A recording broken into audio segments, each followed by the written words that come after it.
Man, that watch is so hot, it's smoking. Hot? Do you mean to imply stolen? I'll give you $50 for it.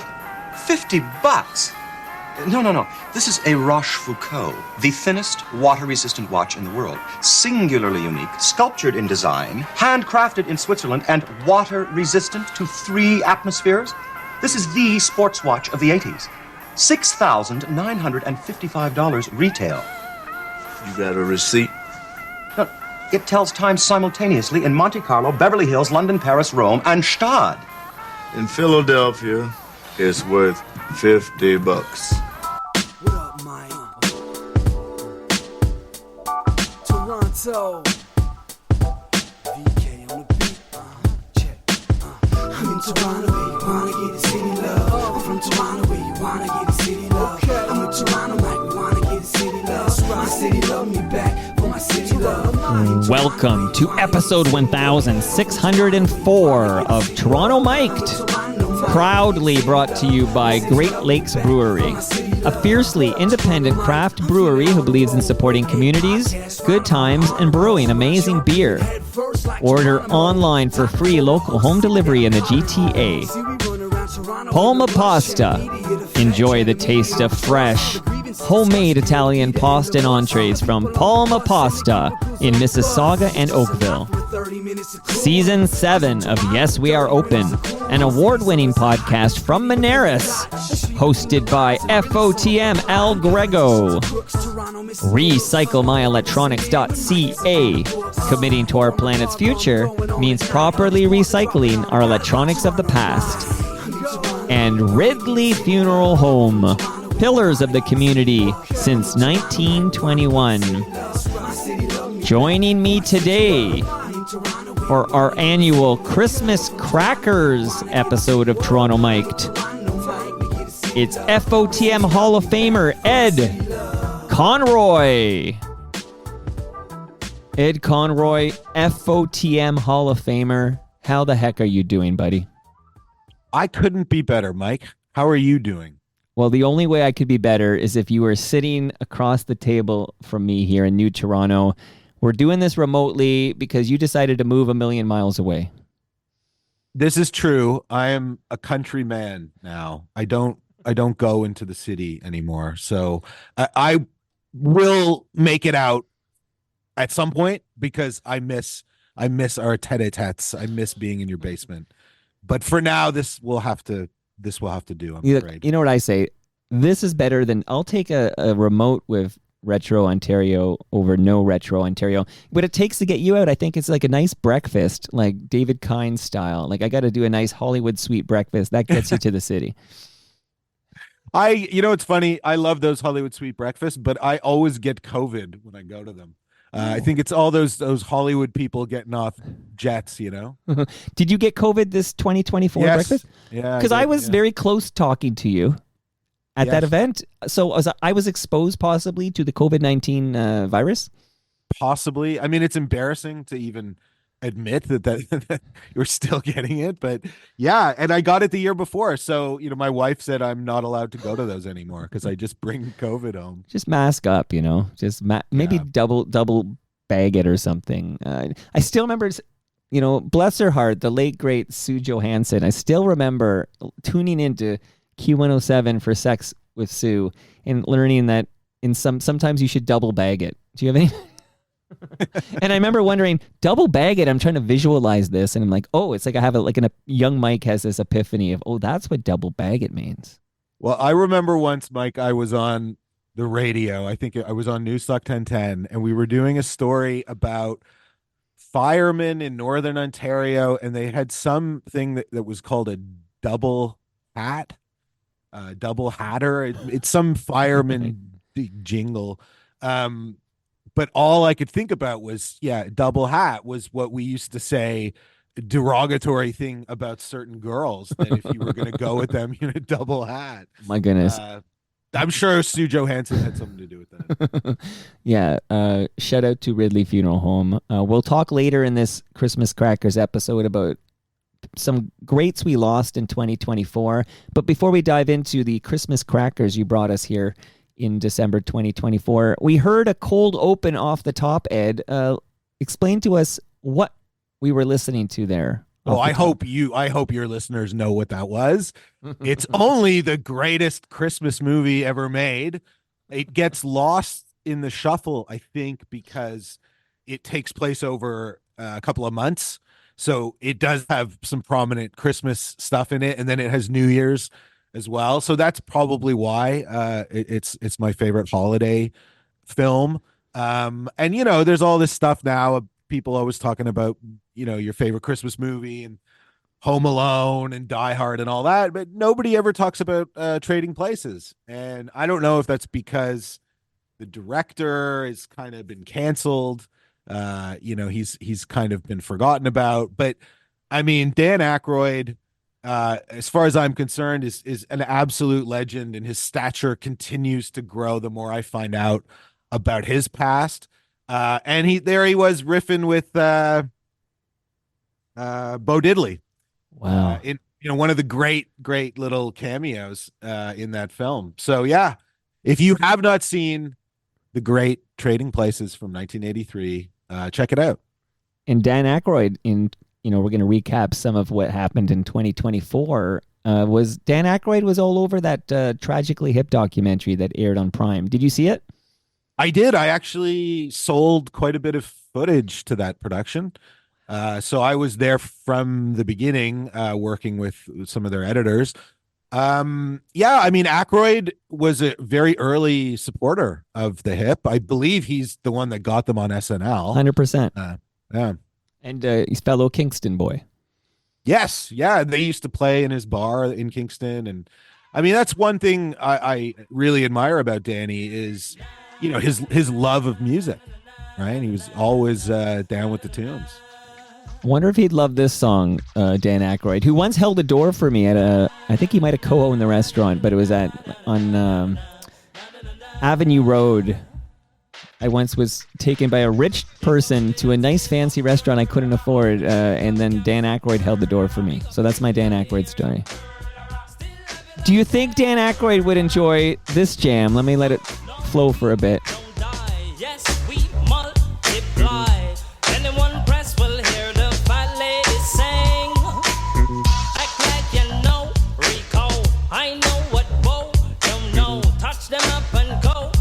Oh, ching ching. Here come the hot stepper. Murderer. I'm the lyrical gangster. Murderer. Excuse me, Mr. Officer. Murderer. Still love you like that. I think next year, if your wife lets you go, I think when you enter the King Eddie to appear at the David Kine's Hollywood Suite breakfast, that this should be the song that plays over the loudspeaker. Here comes the hot stepper.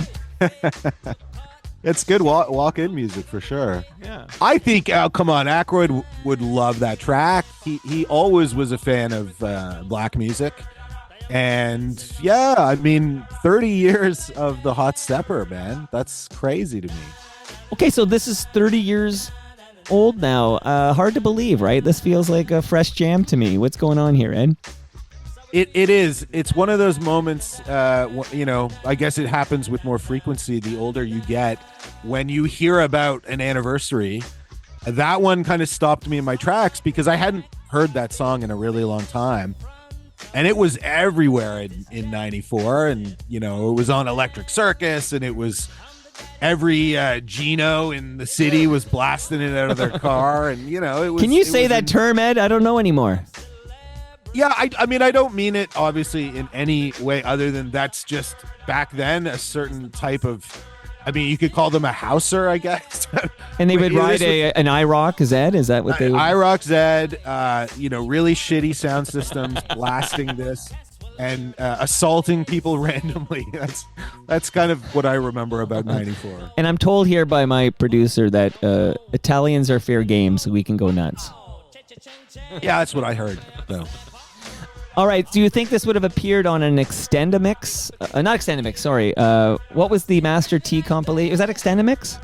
What was Extendamix? Yeah, right. well, Dance Mix. Dance Mix, right. Dance Mix 95, maybe? It is. It might be, actually.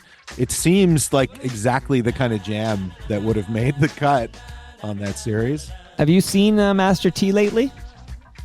I have not, although I'm working with the Black Archivists of Toronto Society. I think that's what they're called, but they're doing a big exhibit early next year that's celebrating Master T and Michael Williams and the early Rhapsody days of Much.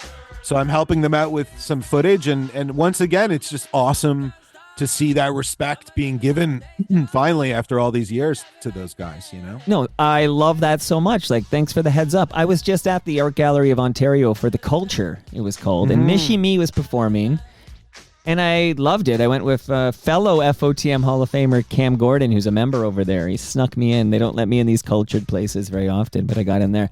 And they had like a picture, and it was a photo taken of like the whole, I want to say Canadian, but basically the whole Toronto rap scene in this photo. And I looked through the photo, and I'm like, I know all these people have been over. I love these guys. I mean, although Maestro was noticeably absent. I think he must have been out of town when the picture was taken. But I definitely saw Master T in that photo, and I'm like, wonder what Tony Young's up to now. That guy's the best. That guy's the best. I kind of obsessed with Tony's brother, Basil, because Basil Young, you know, legendary guy from the City TV days, right? He was a cameraman. And I think he was Kim Clark Champness's camera guy for a lot of the stuff he did. But a lot of that really cool camera work that you saw back then was all initiated by Basil. Wow. Another guy that doesn't get the props, although I will say at that premiere, you were there for $2.99, the documentary.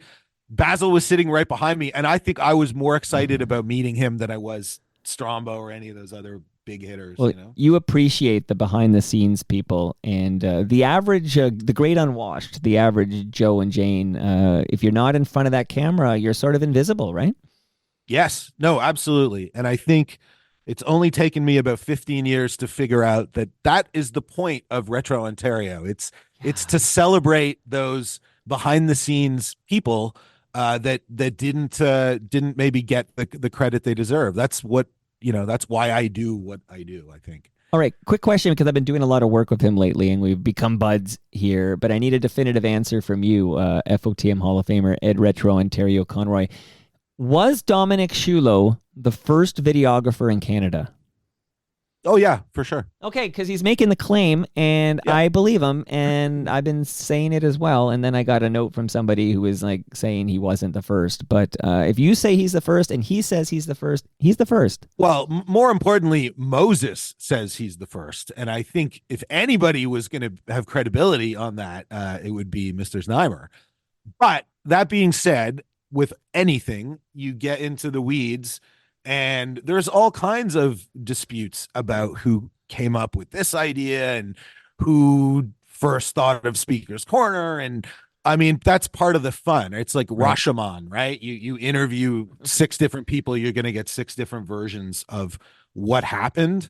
And, you know, Dominic, I think the first thing he worked on, I think, was I Am a Hotel, which was that weird Leonard Cohen video that was kind of a pilot for Much Music. We talked about it when we did our show in the summer, but that was 82, 83, right? City TV was obviously doing all kinds of crazy innovative stuff with cameras in the 70s. So before Dominic, I mean, he'll be the first to admit that there were other people there, you know, that were doing crazy stuff.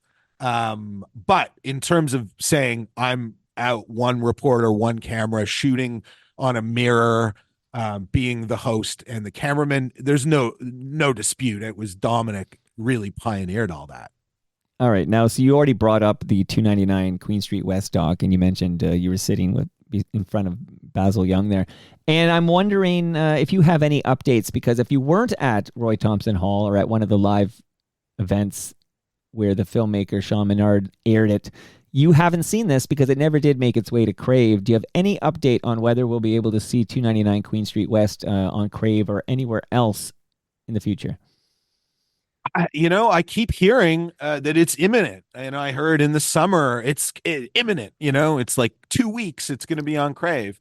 I don't know, Mike. It's one of those things. It's terribly frustrating. It had such great momentum, I think, from last fall. It would have been amazing if it had dropped a year ago at Christmas. Everybody was hearing about it. I think now, if it comes out, look, it's a wonderful little piece, but I feel like that momentum's kind of gone. Like it's just now, if anything, it's got this reputation of, well, what happened to it? Like, is there something in it that caused all this trouble? And it really there wasn't. It was just a lot of stupid music rights issues. Okay, because I heard it was shelved because it was suggesting that Erica M was the first female VJ. True or false? I'm just messing with you. Everyone has a different perspective on that. I'm just messing with you. Okay. No, I don't think it had anything to do with any kind of points that were made. Right. And better than anyone, it pissed off a lot of people for different reasons. There was either too much of this person or not enough of that person. And I think, I know Sean quite well, and I think he's an amazing filmmaker. And I think that's a job well done. If you create a piece right. that ends up a lot of questions come out, that's much better than something that just lands and that's it. There's no debate afterwards. Well, as you know, I am a what am I? No, I'm an arsonist dressed as a firefighter. So I brought that up only to stir the pot a bit because I just spoke. So earlier this week, people can find an episode of Paul Farberman.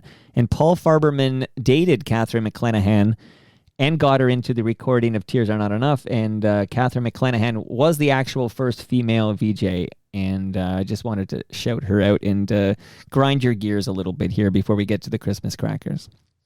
Yes, I love when you grind my gears, Mike. That's why I tolerate these shows.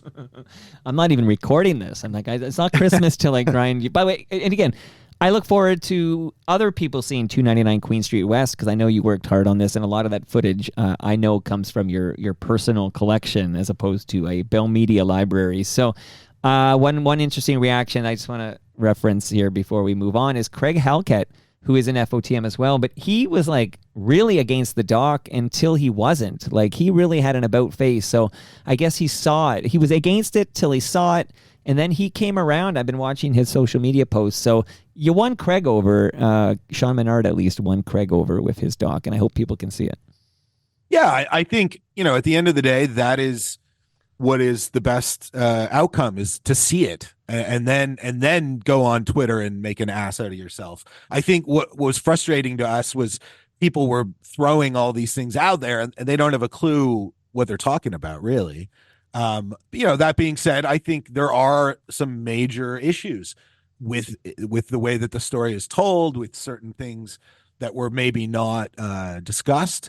But again, your mileage will vary. If you just sort of watched Much Music when you were a teenager, you're going to love it. If you're like an inside baseball person and you know about all these stories behind the scenes, then of course it's not going to tick every box you want it to tick.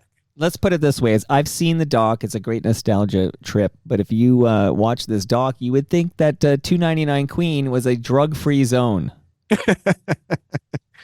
Yeah. I mean, look, that part I understand. I think it's just taken for granted, right? That it was snowing a lot at 299. I thought you were going to go somewhere else with that. I thought you were going to say that you get the impression when you watch it that it was only Much Music happening in 299. And I think that's maybe, to me, one of the parts, if you weren't from Toronto and you were watching that movie, that's, it didn't really get into that synergy that was happening between City Pulse and Much and Bravo and Speaker's Corner and, all those. That ecosystem really was a big part of why all those programs were wonderful. It wasn't just something in isolation. Right. Now, so the way we're going to work here is because I have a few rough notes and I definitely have Christmas Crackers audio loaded into my soundboard. I just, right off the top, before we get into a sitcom I watched like crazy in syndication as a young boy, I'm going to play something festive here to warm us up, and then you're going to kind of give it some context. You ready? Sure. Here we go. Ho, ho, ho. Hey, Santa, I hear you just got in from San Jose. Got a little trouble out that way. But I got a song that'll pick up your spirits the most. goes kind of like this. Christmas at Kmart, all over the store. Christmas at Kmart, Christmas at Kmart. People are buying just a little bit more. Christmas at Kmart, Christmas at Kmart. So if you're still shopping with money to spend, Christmas at Kmart, Christmas at Kmart. how about this album by Root Boy Slim? Christmas at Kmart, Christmas at Kmart. The mood ring counter is all aglow. Christmas at Kmart. All right, Christmas at Kmart. What are we listening to here, Ed?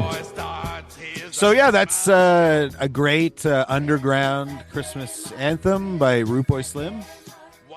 I selected that one because, again, I was startled with something that came into my feed the other day, that there are only 2 Kmarts left in North America. And I don't know, Christmas maybe because it's the ghost of Christmas past, and we think a lot about retailers, right, that were a big part of Yes. Christmas when you were a child or when you were younger. Yeah. And yeah, I mean, Kmart was something that, you know, it was all over the place. It bought a lot of Christmas gifts there, and that tune was always cool to hear. But yeah, there's only 2 left, Mike. Wow. Okay, so yeah, when I think about, you know, these retail outlets of Christmas past, first thoughts I have are, for example, consumers distributing was a big deal Totally. for me growing up. So I'll just shout out a few off the top of my head here. But of course, Zellers, of course, consumers distributing. Eden's was like so, you know, Eden's and Simpsons. And I mean, we talk quite a bit about Byway on this show, but Yeah. can you remember Kresge's? Kresge's, of course. What? Woolco? Do you remember Woolco? Woolco and Woolworths, like they were like, Yeah. I feel like it was Wool like a posse. yeah, the wool posse that kind of gave way to the Walmart invasion. Yeah, it did set the stage for that. But they all those places had their own vibe, right? It was like their own unique feel, which is totally gone thanks to globalization. You know, a Walmart that you go into here is pretty much exactly the same as a Walmart that you go into in California or anywhere. They're all exactly the same. Right. And I miss that. I miss the wool posse shops and Kresge's, and you know, they were all great at Christmas time. Absolutely. All right, here's a show great at any time of year.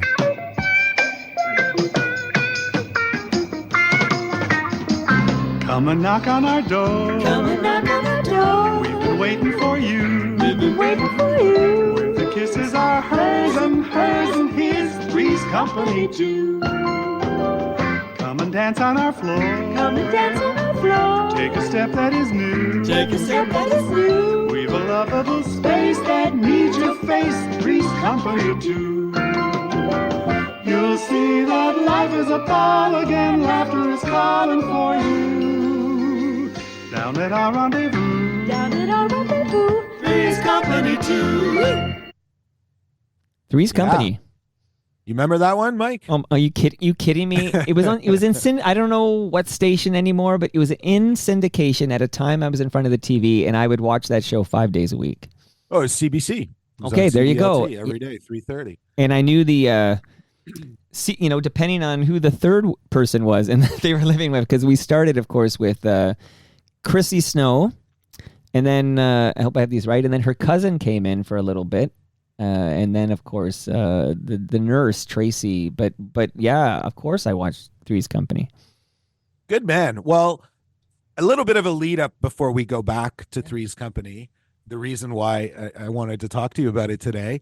My big news of the year of 2024. I just wrote my first book. I submitted the manuscript a couple of weeks ago. It's going to be published next year, probably in the fall, I think. Things take much longer than I had imagined, but it's working with Dundurn Press, who are a fairly reputable Toronto publisher. So very, very exciting. It was based on the exhibit, which I did last year which you came and we did that wonderful episode with PJ Phil. on Loved the that. By the floor way, of the exhibit. loved that episode. Loved that day, and I think it was pouring rain. I think because I remember being completely drenched on that ride there at the studio. But loved that exhibit. That was on like Kitsch. Thank you. Degrassi and Mr. Dress Up, and you mentioned the YTV, the PJs and PJ Fresh Phil was there. That was amazing. Thank you. It was an awesome experience working with the Museum of Toronto and staging that whole thing. But what happened, of course, during the exhibit, it was I just kept finding out more about these shows and, more importantly, these people. I was attracted to these stories of the behind the scenes, as we mentioned earlier, people that maybe weren't given their proper due. But also really, Mike, the insane lineage that existed from the very beginning in 1952 in Toronto that went through all those decades and really culminated with YTV to a certain degree in the 90s. But it was just, it was like you pull one thread and then I would find out about these other things. And so by the time the exhibit ended, I was like, we've just scratched the surface here. There's so many more incredible facets to this. And so pitched it to Dundurn and obviously built a much more robust story. So, of course, the shows you mentioned, Degrassi and Friendly Giant and Polka Dot Door, they're all a big part of this book. But I'm much more excited at the stuff that sort of been uncovered for the first time. And, I found out a lot of stuff that I didn't know, a lot of stuff that is quite fascinating and funny. And Three's Company, okay? Three's Company is basically the reason why children's television is so fucked right now, okay? It goes all the way back to the 70s. And what happened basically from the beginning of television, and not just in Toronto, everywhere, I'm sure you know that children's television was a very small demographic, right? It was not important to most of the broadcasters. It was a ghetto. It was Saturday morning. That was obviously the marquee time for cartoons and such. And then there was this after school block, right? Sort of 3:30 to 5:00, say. And time again, they tried everything they could to get that after school audience. They knew the Saturday morning, it's a done deal, right? Kids wake up before their parents. They're going to camp out in front of the television. They're going to watch whatever garbage you put on Saturday morning is going to get consumed. But the after school block, it was like time and time again. They tried different things. Nothing ever worked. They'd try cartoons, they'd try comedies, they'd try sketch shows, they tried all these different things. And what happened basically was older programs that had been on in prime time in America. So in the 70s, you had things like Charlie's Angels or Heart to Heart or Chips, the motorcycle cops. Sure. They started to run those at like 4:00. And kids generally were much more interested in those programs, the grown-up programs, than whatever CBC thought, okay, here's a kid's show that's going to be on after school. And Three's Company comes along. CBC starts running it Monday to Friday, 3:30. And the ratings are just bananas, like 10 times anything else in the slot. And of course, the CBC is getting a lot of stick because like this is a goofy American sitcom that's full of sexual innuendo and all this stuff. But they just said, look, it's basically a license to print money, Right. Not just in Toronto, but everywhere in North America. Is just they can't get enough of Three's Company. And I'm sure you have kids, you've been plagued by these awful Disney sitcoms, right? Right. Like all of them, Nickelodeon, iCarly, all that stuff. It all can be traced back to Three's Company because basically they eventually just gave in and said, all right, we'll just do sitcoms for kids because that's what they want. And it was a sad day because really before that, there was all kinds of fascinating experimental programs for kids, but none of them could stick. None of them could go head to head against Three's Company. So basically, it went from being a show that I kind of fondly remembered to really a villain, a villain that destroyed so many great possibilities that we could have had. Okay, Ed. So a lot there to process, but first and foremost, congratulations on writing your first book. Like, I can't wait to tell the FOTMs to go buy this book. So when is it out again? I believe right now it's scheduled to come out in September, and that's a rush release. Like, right, the way publishing works is it's like it's even more convoluted, I think, than film production. But it literally takes a year to go from the editing stage to the proofs to the clearing all the photographs, and they originally wanted to have it out in 26, but that to me just like we were saying about 299, I didn't want to lose momentum, and I think a big part of doing this now for me was to speak to as many of these people that are still with us, and unfortunately even people from the 50s and the 60s are like mostly gone. Now it's the people from the 70s that we're losing at an accelerated rate. And, it was heartbreaking. So many of these important people weren't around. However, I had a tremendous breakthrough early on that I think made this project just incredible. There's this fellow, and I know we talked a lot about him when you came to the exhibit. His name was Fred Rainsbury, and he was the first guy that the CBC hired in 1954. And they kind of gave him carte blanche and said, you basically come up with a philosophy for children's programming at CBC. And he moved mountains. He's the guy that, found the Friendly Giant, found Bob Hummy. He found Fred Rogers, brought Fred Rogers from Pittsburgh to Toronto, workshopped Mr. Rogers, the Mr. Rogers that we know that went back to America and was huge on PBS, all came from his work in Toronto at CBC. Obviously, Mr. Dress Up came out of that. Elwy Oast came out of that. Wow. He was hired by Rainsbury. He just, did all this remarkable stuff. And I couldn't believe there wasn't more information out there about him. Even the Tom Hanks film about Mr. Rogers totally airbrushes all of that out of the story, which is disappointing. And I guess last year there was a documentary about Mr. Dress Up, which had sort of a throwaway bit about Fred Rainsbury, but I came away thinking, again, this guy's getting done dirty. Like, he's not getting the proper context, I think, of all that he did and all this world that he created. So that was kind of my starting point with the book. And then I found out his son is still with us, and his son had come and seen the exhibit we did and reached out to me and said, look, if you want to do any more, you've got the support of the family. And it turned out that Rainsbury in the early 80s basically had an epiphany that all these people that had worked on these shows from the beginning of the CBC were all getting old and dying.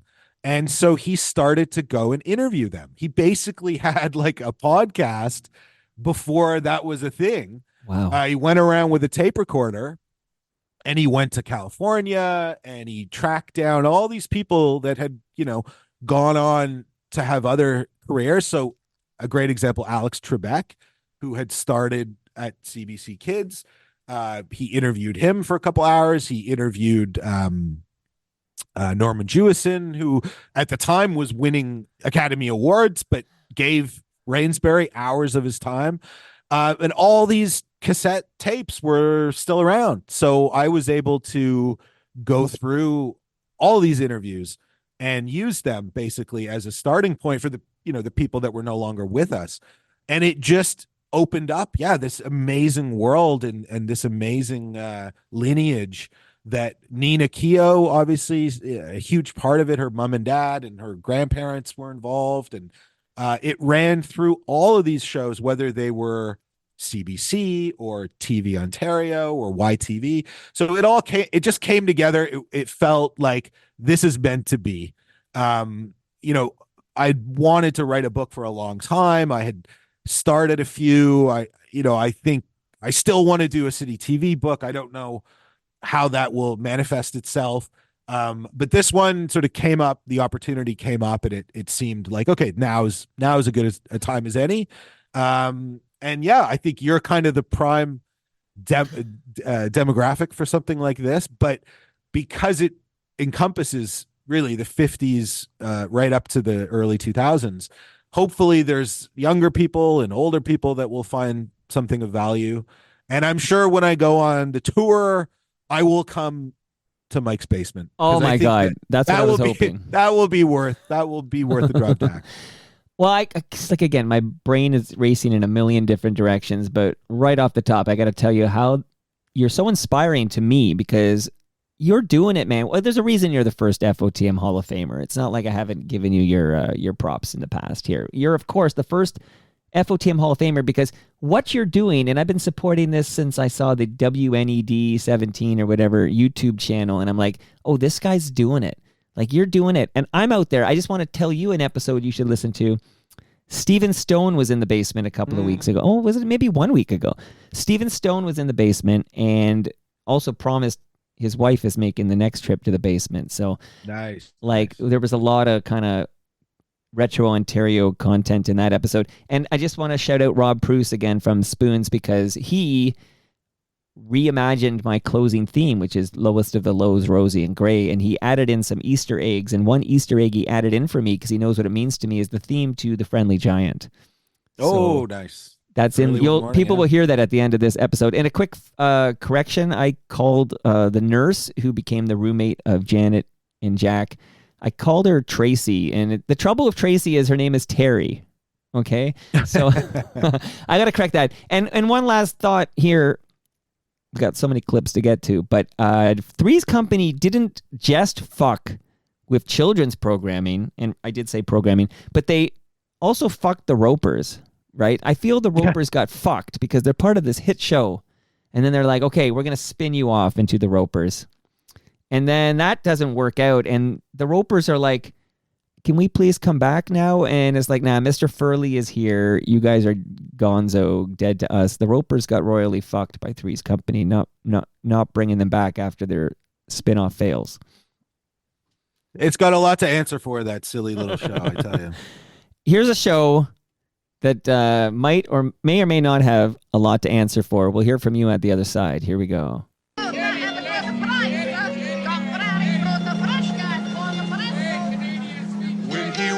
Down the street, he smiles at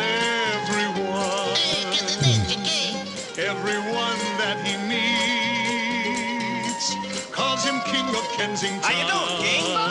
King. Thank God he's king. He finds his fortune in the faces that surround him. His wife says helping other people brings him luck. But then his mother tells a slightly different story.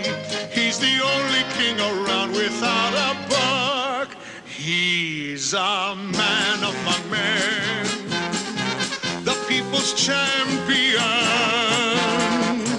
And when destiny calls him, I'm sorry, that line is still busy.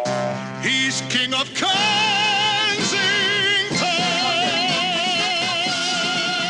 What a guy. What a guy. Wow. And you and I are similar vintage. I completely missed King of Kensington. So I caught, like, as a young boy, I'd catch references to it all the time, and I knew enough about what it was, but I actually don't believe I've ever seen an episode of The King of Kensington. Oh, and you call yourself a Canadian, Michael. Here's my passport. I'm feel great shame. No, it's another program that has been done absolutely dirty by the CBC. It had a very important role in the 70s. It was, the first program that really was multicultural.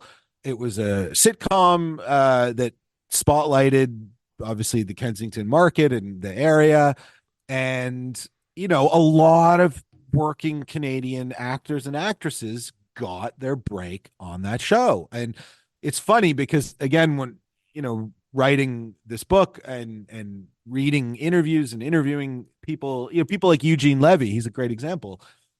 These people were doing comedy, but they all wanted to be actors, and the only program that anybody could work on was King of Kensington. So quite often they'd get not even a line of dialogue. They'd just be like standing in the background of the bar or the coffee shop or whatever.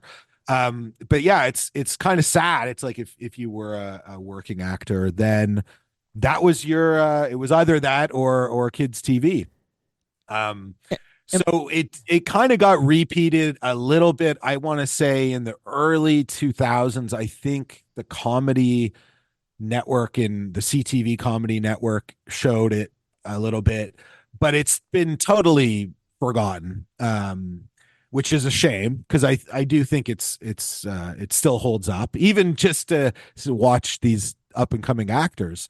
Mike Myers, another guy, his very first role, he's a little kid in it. But the reason I brought that clip actually was our good friend Mark Weisblot. We were conversing over the weekend last weekend, and he mentioned to me that would be a good topic because I guess there's some discussion now about moving the statue. There's a statue of Al Waxman, the King of Kensington, that's in that little parkette. But this is terrible. It keeps getting defaced.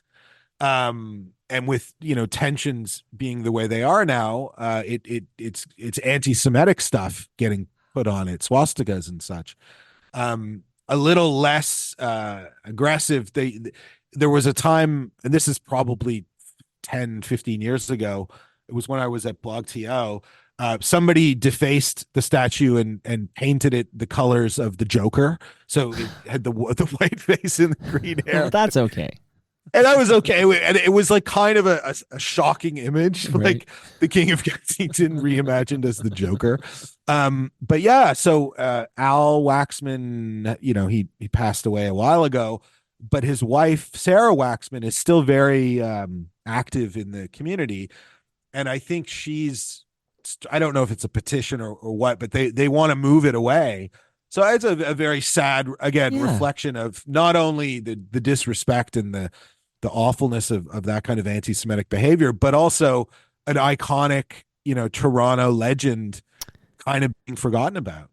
No, I'm glad you brought it up. Firstly, when you have these calls or these conversations with Mark Weisblot, I need you to record these. Okay, these are episodes unto themselves when Ed Conroy and Mark Weisblot converse, both in the FOTM Hall of Fame, of course. And just hearing you tell me that they're defacing this statue with anti-Semitic it makes my blood boil. You know what we used to do in my day? We used to punch Nazis in the face. That's what we used to do. So I would put up more Al Waxman statues. Yes. One on every Toronto block. We need you know what? I'm going to get going on that project. But, and it's just funny how when I talk to you, I say, okay, I'm going to have 90 minutes for Christmas crackers. And I realize, I need 12 hours for Christmas crackers, because even hearing you talk about Mike Myers on King of Kensington, sure, that's probably his acting debut, but the character Wayne Campbell, of course, it debuts on City Limits with Christopher Ward.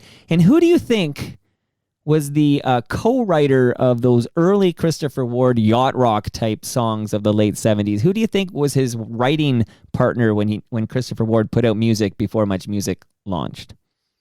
It was Stephen Stone. It was Stephen Stone. Of course it was. You know this. That's why you're in the Hall of Fame. But I just think it's wild how we'll have these conversations and then sort of like Lester Freeman in The Wire, I can see all the pieces mattering and connecting here on my wall here. So well done here. Can I play a clip of our favorite children's entertainer to Oh, speak about? yes. Well, we got to get this is the heart of the episode here, Michael. Like, could you imagine if we recorded a Christmas Crackers and this gentleman didn't come up? I think there'd be like riots. You know what I mean?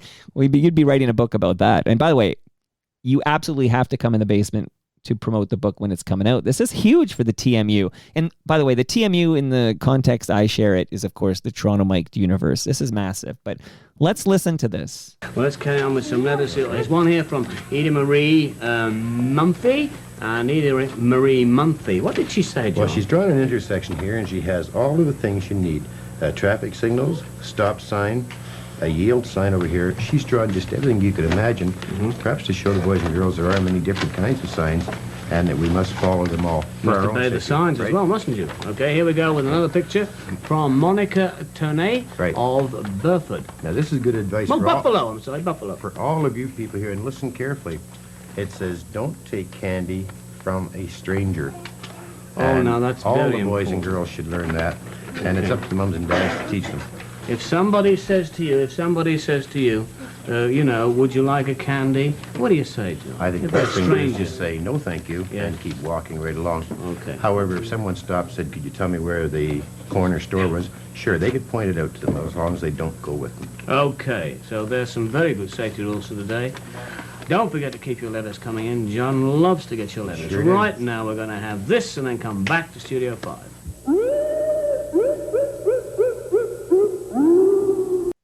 Uncle Bobby. There you have it, chilling with Big John, reading some letters. A very captive audience. There was a bunch of kids in that clip, but they were traumatized. They weren't talking. Well, they were wondering why their moms keep dragging them to the aging court studio. That's what's going on there. And I'm thinking of Uncle Bobby. There's a man at Halloween who would be giving out candy. Right? the big chocolate bars, yeah. So of course there is an extraordinary amount of Uncle Bobby stuff that I uncovered when working on the book, because as much as we like to joke about him, he actually was a huge part of local children's broadcasting. Oh my God, yeah, like we joke about him decades. because we loved him. Yeah. Like I do it with great admiration. Totally. No, I know. We have reverence, and it's, there's a lot of weird stuff. There's a lot of stuff that's not true. But anyways, yeah, I every time, I think I've probably said this to you before, Mike, but every time I think I have a handle on Bobby Ash and Uncle Bobby, I find out some new bit of information that just blows it all up. So this one was quite amazing. I tracked down one of his original whack pack, one of the guys who was a regular, who's basically the last one that's still alive. His name was Barry McKay, and he was the guy that drew birds.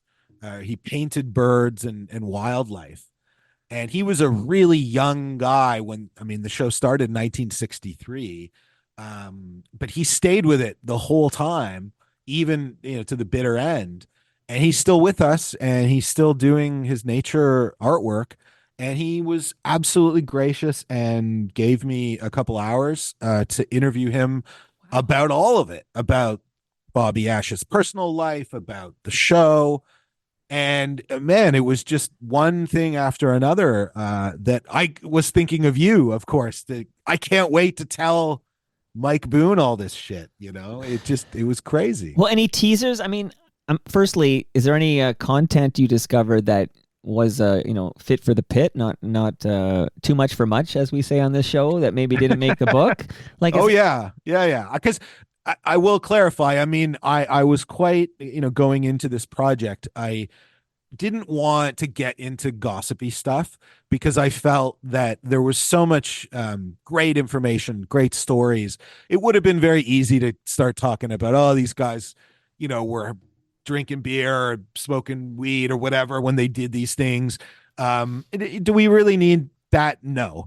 So there was a fair amount of Bobby Ash stuff that I didn't include, which obviously I'm happy to talk about right now. I think the thing that I found out that kind of explains a lot of him was the fact that he was married, he had a son, and they abandoned him. His wife basically, uh, this was after the Second World War.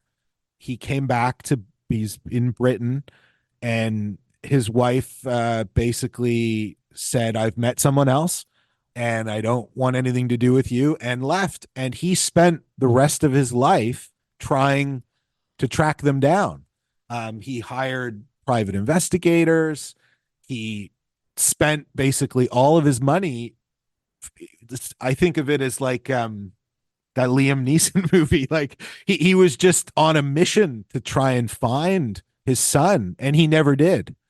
So that added an element of tragedy, I think, to the whole thing. It's badly needed context, and this is why, you know, you and I are cut from the same cloth, where we have these 2-hour conversations with these people, because if you just stick to the 5 to 7 minute soundbite, you don't get that perspective. And even just hearing you suggest that, it kind of starts to explain a lot of the Uncle Bobby that we keep revisiting and hearing about.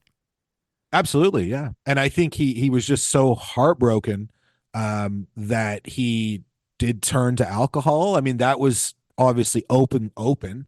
Barry was telling me towards the end of the series, he was showing up at Agincourt just absolutely hammered.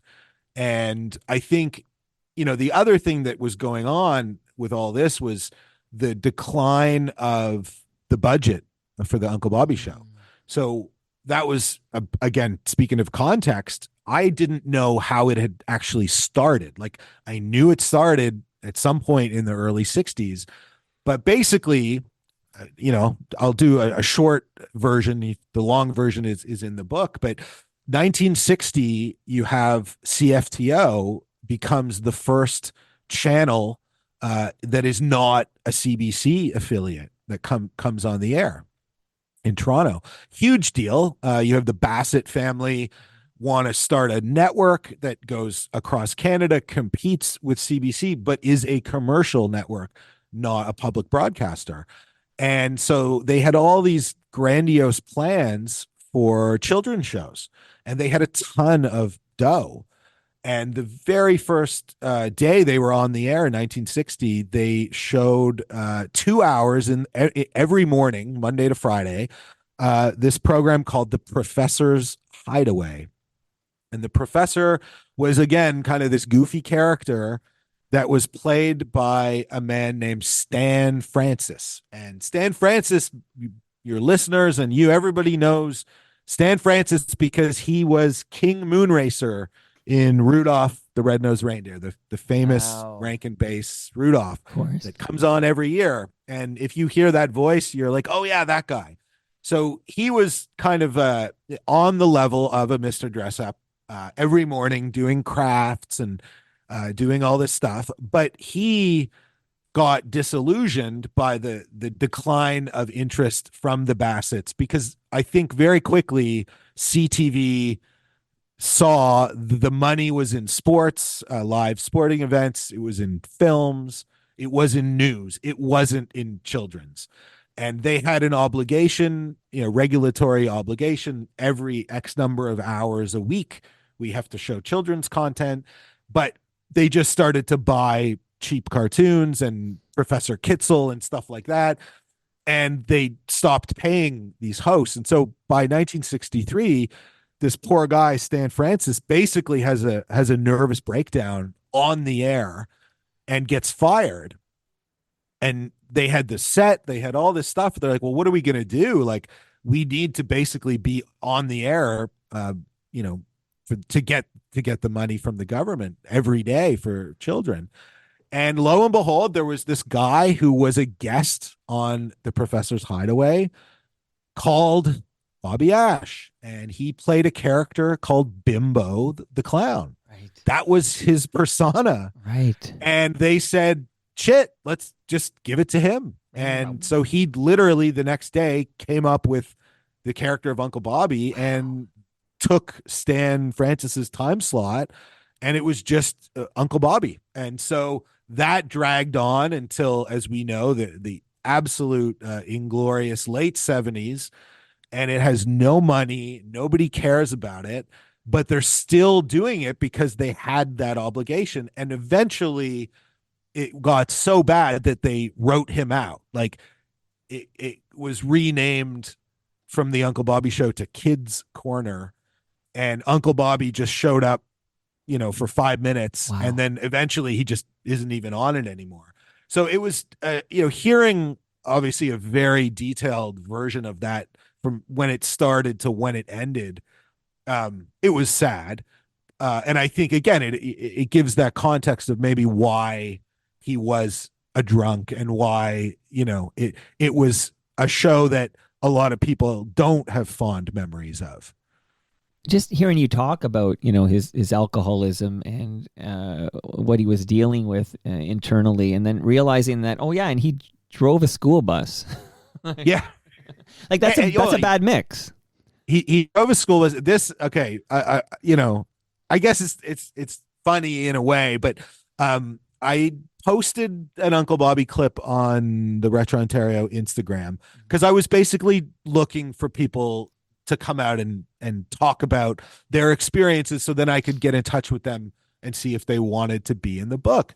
And so this one guy posted, he was my school bus driver, blah, blah, blah. And I messaged this guy, and just a crazy small world. This guy lived in Port Perry, and he had a store, which I was very familiar with, on the main street in Port Perry. And he said to me, yeah, come by anytime. Like, I'd love to tell you about my experiences. And so I went, and he had all these different stories, but he said, kids would get on the bus, and he said all the troublemakers are at the back of the bus, fighting and such. And it would be, that's Uncle Bobby's our bus driver. No, it's not. No, I bet you it is. And then they'd say, you go ask him. And, some poor kid would have to go up and say, are you Uncle Bobby? And he would say, yeah, well, yes, I am. And this was a time when he also had a couple of daycares, which were called the Bimbo daycares. Wow. And he did that because Mr. Dressup did that. Mr. Dressup had the butternut squash daycares. So this was, again, if you were a children's host, this was a very profitable sideline. But one of the things, I guess, for swag, he had these pens with his logo on the side of the Bimbo daycare, but they were also letter openers. So apparently the way that Uncle Bobby would get these rowdy kids on the bus to settle down is he would offer them these pens that had blades on them. Well, you know where this is going, right, Michael? They carved up the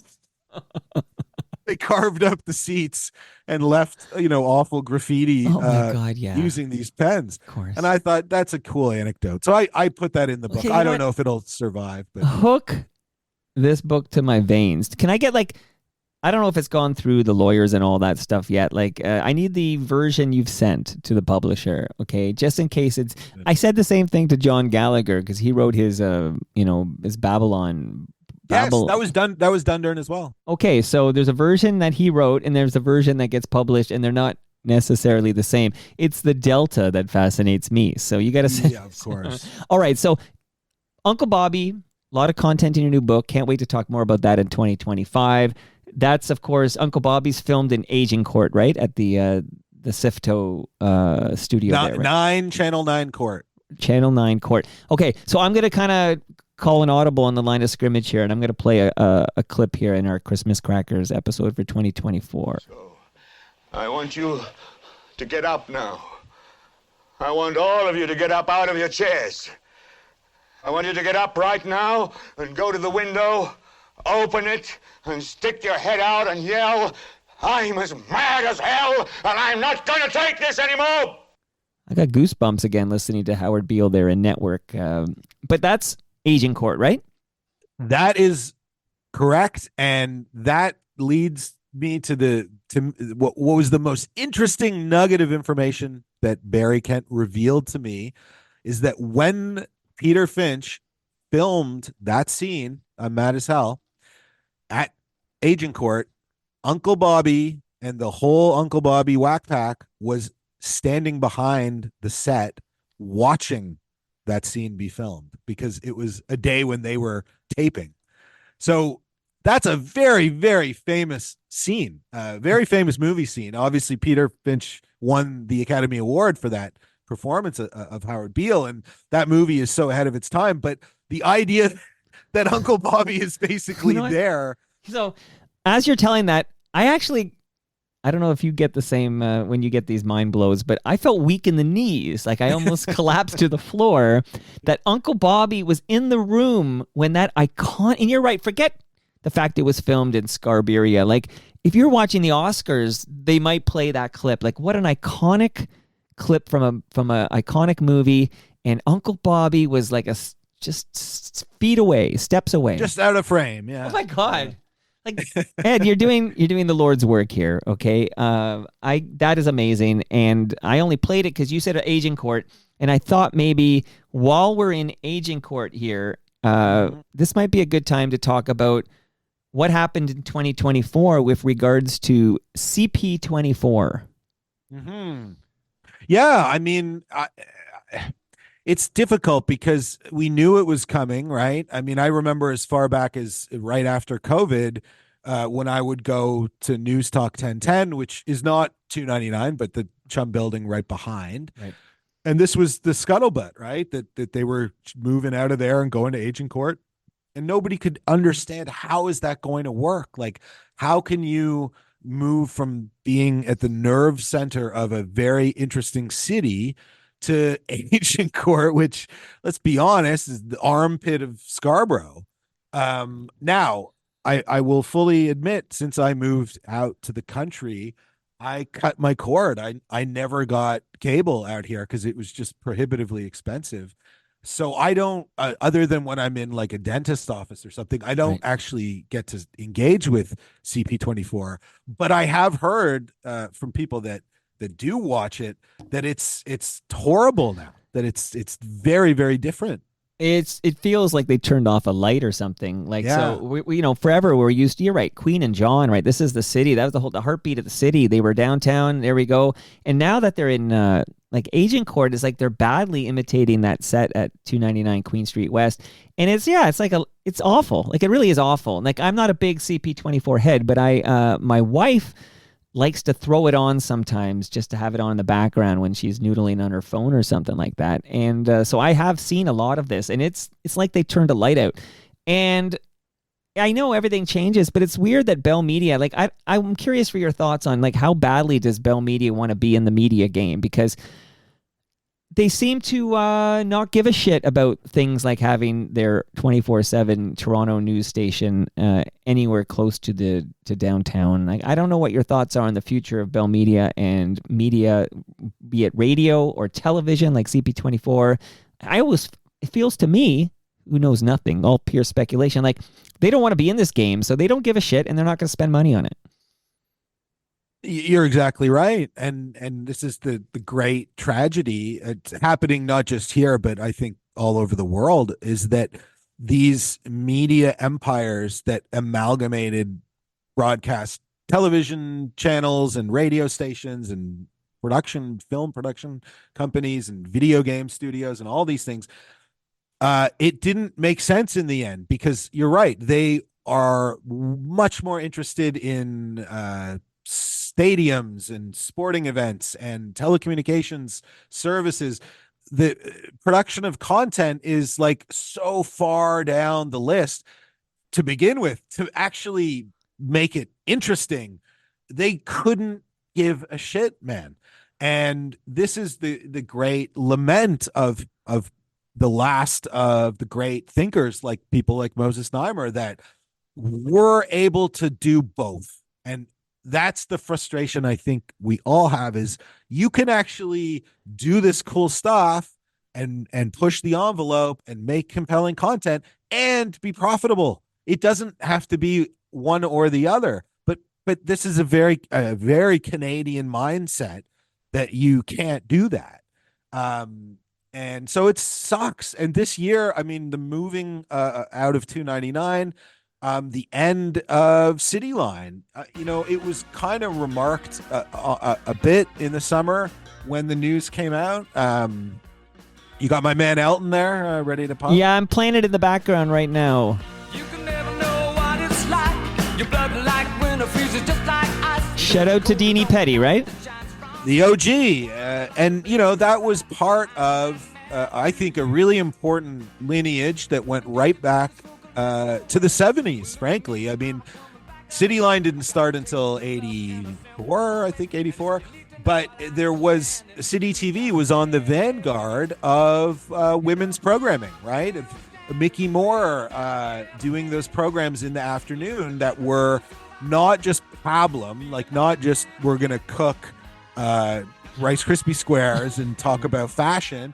They were actually about women's issues. And it seems very trite now, but nobody was doing that. And City Line had that wonderful run, right, with starting with Deanie Petty, but obviously encompassing many other hosts. Marilyn Dennis, and then Tracy Moore. And so when that ended kind of unceremoniously, it was just, I mean, we're talking about another big empire now, Rogers, but it was a very sad end of an era. Well, and it comes out of the same, Moses. And this is actually a gateway to a couple more things I want to talk to you about. But I will agree that when City Line ended, I did feel that pang of like, another Moses thing bites the dust. Like one by one, they kind of fell off for a while. Speaker's Corner goes away. I don't know. Peter Silverman Helps goes away.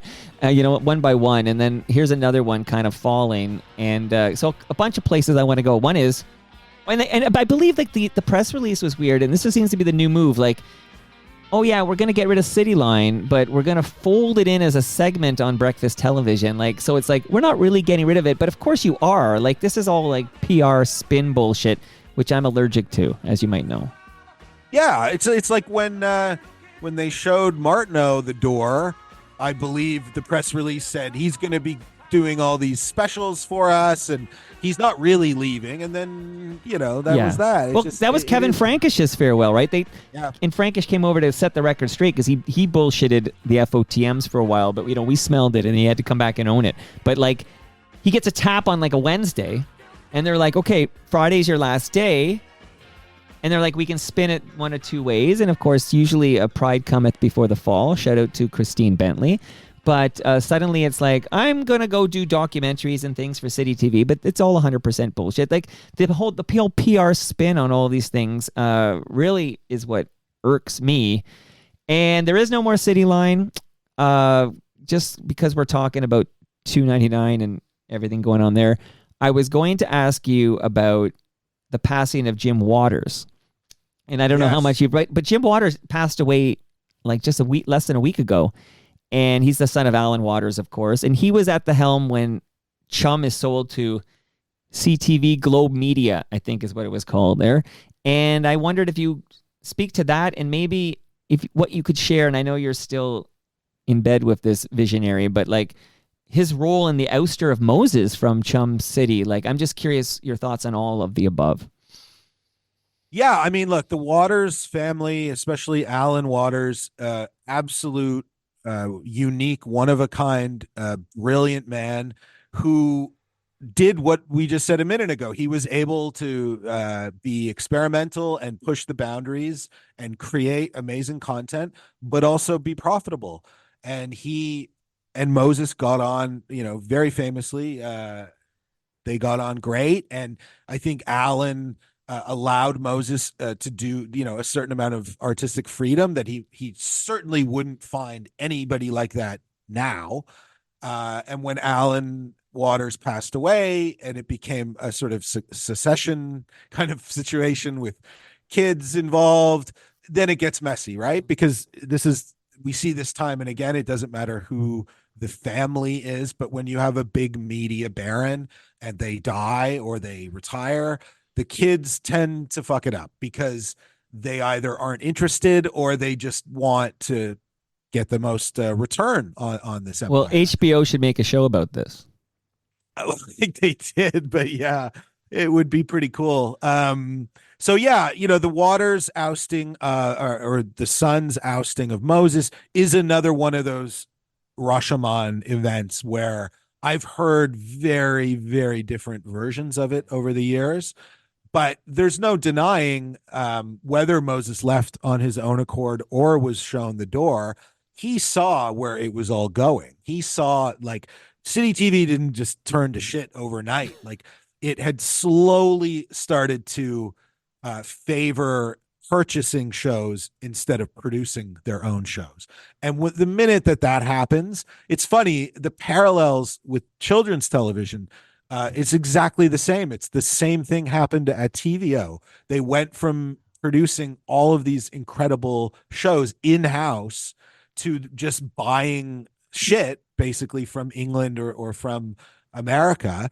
And then once you do that, you have no identity. Like, do you think now a kid is going to ever get nostalgic about what CFTO looks like now, or what City TV looks like now? They have no brand identity. Yeah, no, geez, the character is what I miss the most. That's why I keep talking. That's why I still talk to the great Peter Gross every week. I got to get a dose of that cat. By the way, quick teaser, Lauren Honickman is going to launch a Bob Dylan podcast on the TMDS network. I'm just going to throw that out. That's sort of an exclusive you got there, Ed. That's awesome. Well, look, I wanted to circle back when you were saying nice things about me a little bit ago. Right. Look, you're doing the Lord's work, because I realized when I was transcribing these interviews from the 80s that you are interviewing all of these diverse people from all these different media backgrounds or sporting or whatever.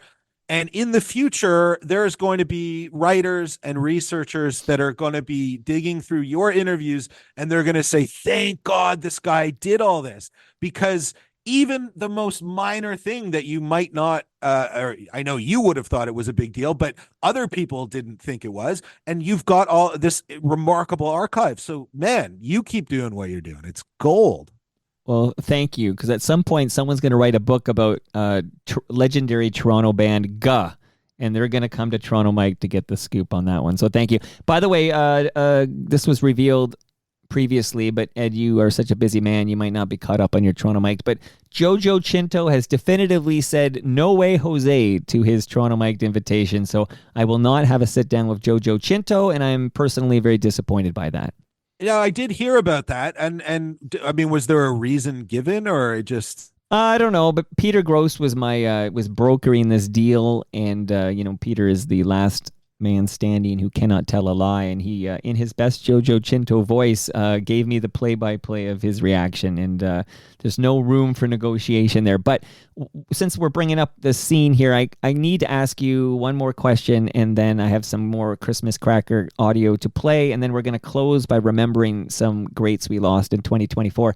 But I want to ask you about your friend Moses. So I know you're very close to Moses. You're one of the few people who have had one-on-one recorded conversations with Moses. Not that we can necessarily watch this today, but these exist in various canisters and on hard drives in Port Perry. But Zoomer has been taken private, and I'm just curious if you have any insight into, will Moses be as involved in day-to-day? Does that change anything with Moses's role at the Zoomerplex? What say you, Ed Conroy? I don't think it will. I think Moses is, again, the last of that era whereby he needs to be working nonstop. Like, he's one of these people that is a workaholic. He could never retire because he would probably just disappear. So I don't think it's going to slow him down at all. He's just as full of crazy ideas and initiatives now as he was, 40, 50 years ago, which is great. Amazing. I don't know how to read into that. I know Weisblot was speculating that this was what happens before things get sold. And maybe that will, but I would imagine, excuse me, that if it were to get sold, you would hear like a day later that there was a new Moses Neimer enterprise to do with broadcast, because he won't ever stop, right? And we don't want him to stop, do we? We don't want him to stop. We do not want that man to stop. And you must have seen a few weeks ago, an interesting thing happened. Nam from Much Music. I read this, yeah. Yeah, she did a really lovely little article about him for TV Ontario for their website. Just saying what we always say, right? Why aren't people talking more about all of these wonderful things that this man... But Ed, I replied to Nam on Blue Sky, which is where I'm hanging out. I would love to see a Retro Ontario account on Blue Sky, by the way. That's my Christmas wish for 2024. Yeah, I've had a few people, but what have you abandoned X then? I only copy and paste promotional Blue Sky posts. I copy and paste them to the app currently known as X, but I don't actually engage, or there's no stream of consciousness postings from yours truly. I only post those on the Blue Sky now. But here, just quickly, my reply to Nam, and this is something you will not have experienced because I consider you part of the Zoomer family in some regard here. But I find that with Moses, part of the reason why he might not be celebrated like he should be is that he really doesn't do any media he can't control. Like, I know I've tried as you know, I've tried so many times over the past 10 plus years to get, and I tried different channels, his assistant, his people, administrative assistant. I tried people on the inside, Joel Goldberg. I've tried so many channels. He won't do any interviews he doesn't have editorial privilege with. He won't. So, well, that's not quite true. And okay, state me an example. State me an example. Let's be honest. I think it has a lot to do with maybe certain episodes you did with other people, things that might have been said. Look, any great media baron, starting with Charles Foster Kane, is going to control their mythology as best they can. Sure. And I think, my goodness, I don't know of any other person that is as willing to sit down for hours, if need be, to talk about this stuff. But however, with third parties? Well, of course, but he's just extremely selective. And I suspect what might have happened is they do their homework. They're not just going to walk into an ambush. Not that you, by any stretch, would be setting a trap. But if they heard certain episodes where Komodos were discussed or whatever, cocaine on the switchboard or any of those things, that's like a red flag, right? They won't put him in a situation where that kind of stuff would come up. Whereas I know of a fellow very recently who's making a documentary about the CN Tower. He wanted to interview me, and then he wanted to interview Moses, and I sort of gave him that caveat of like, good luck. He's a really hard get. And this guy, I don't know, golden tongued, somehow got in and interviewed Moses for hours about the CN Tower. But it's again, I'm speculating because I have no idea about that interaction. But it's possible that there was a pre-approved deal, like that he would stick to the CN Tower. Like, it's possible that if he has some control over where the conversation is going, he might agree. I would recommend, if you do want to speak to him, maybe refocus what it is you want to speak to him about. Because if you just say it's a Toronto Mike sort of classic, what do you call it, a careerology, or but a deep dive, a deep dive on all this, that might sound a little sus to them.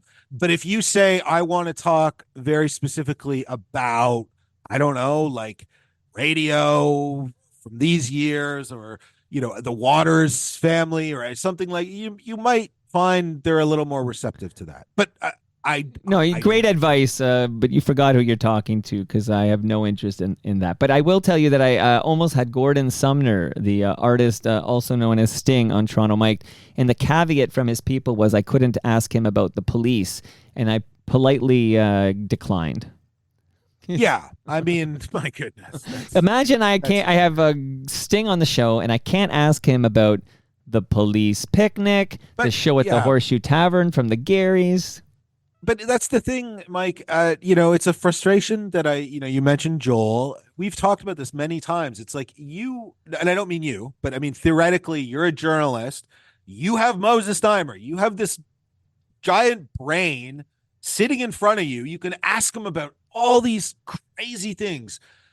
And what do these people do? They ask him about ready to hire women with big breasts or some stupid shit like that because they want to get a cheap gotcha. And really, like, what a waste of everybody's No, but time. I agree. And if I guess I feel like 1,600 plus episodes, and there's no evidence of a gotcha conversation. I mean, the most gotcha it got was Gord Martineau sitting down here and me playing a clip of Ann Marskowski on Toronto Mike saying that he wouldn't talk to her for 3 years unless the red light was on. That is absolutely the most gotcha, and that only happened because she already stuck that in the public realm on a Toronto Mike episode. And I only thought it was fair that he have an opportunity to reply. So there's no gotcha going on over here. There's no gotcha. But again, we're all in the same gang, and if you have something, a one-on-one of Moses that eventually we can link to, that's good enough for me. Yeah, I have spoken on your behalf many times to say that if you're gonna do it with the best. And Right. Toronto Mike knows more about this stuff than anybody else. But yeah, I would, I don't need to tell you this. Don't give up. Don't ever give up. Just Don't give up. Oh, that's a shout out to Ziggy. Have you seen Ziggy lately? I haven't actually, because she works remotely. She's in Port Hope, which people always confuse with Port Perry. See, I can tell the difference because that's where Wheels' dad lived. Yes, Port that's Hope. Right. There's a Degrassi connection. Oh, there's a sweet moment. I talked about Stephen Stone on Toronto Mike, but we did have a sweet conversation about Neil Hope, the late great actor who portrayed Wheels on Degrassi, and apparently he was very close with Linda, and we had a good conversation about that. So here I am. I can't tease my upcoming Moses deep dive, but I can tell everybody listening that the Stephen Stone episode, Stohn, not like Stone. Go ahead. Could we talk a little bit about him? Because obviously Linda Schuyler and Degrassi all plays a very prominent part in my book. I bet. And I think, again, she was influenced creatively in the early days by some really strange things. Like, did it come up in your podcast with Stephen Stone that Hill Street Blues was the most important show in the Degrassi history because it had serialized storytelling, right? Before obviously it wasn't a soap opera, but it was the first primetime show that episodes weren't just standalone. Right. Like character stuff would bleed into other shows. And they applied that to Kids of Degrassi Street, which what a cool thing to do. Yeah. And that got the attention, obviously, of PBS, who then said, look, we need something out of WGBH Boston. And, oh, by the way, we're going to age the kids up and send them to junior high. And I think having spent a lot of time looking at all that, where Degrassi kind of falls off, it was this century. It lost sight of its roots, the roots which were hiring people that weren't actually actors, shooting it almost like a documentary. It became this thing that it was fighting against, which was a glossy American soap opera, right? When they went from having small scale issues like I got a zit, but I have to go get my school photo tomorrow. That would be a plot to like people are going to blow up the school with dynamite, right? And it's sad because I think, again, I'm sure TV executives would be quick to tell me I don't know what I'm talking about, that there's a place now more than ever for those kind of small scale, realistic life stories of kids, right? Nobody's doing that anymore. Well, if only there was a zit remedy for those pimple issues. I did get on. I walked into that one, didn't I? Well, listen, I was fiercely angry that there was no studio recording of Everybody Wants Something by the Zit Remedy. So, we can't link to a quality recording of that entire song. And that, to me, right. We cannot do that. Now that Neil Hope is no longer with us, we'll never capture that. But okay. So, Oh, and again, get back to Degrassi, because there is a new Degrassi coming. It is worth pointing out, if you haven't heard the Stephen Stone episode, that Linda and Stephen, they lost control. They sold out here. So the next iteration of Degrassi will have nothing to do with the founders and Linda, and it'll be some American company will be in charge of it. And who knows what the future of Degrassi holds, but who really cares? Because well, it's funny because Stephen Stone wrote a book with Christopher Ward. Yeah. Whatever it takes, I think. Yep, I have a copy behind me. Yeah.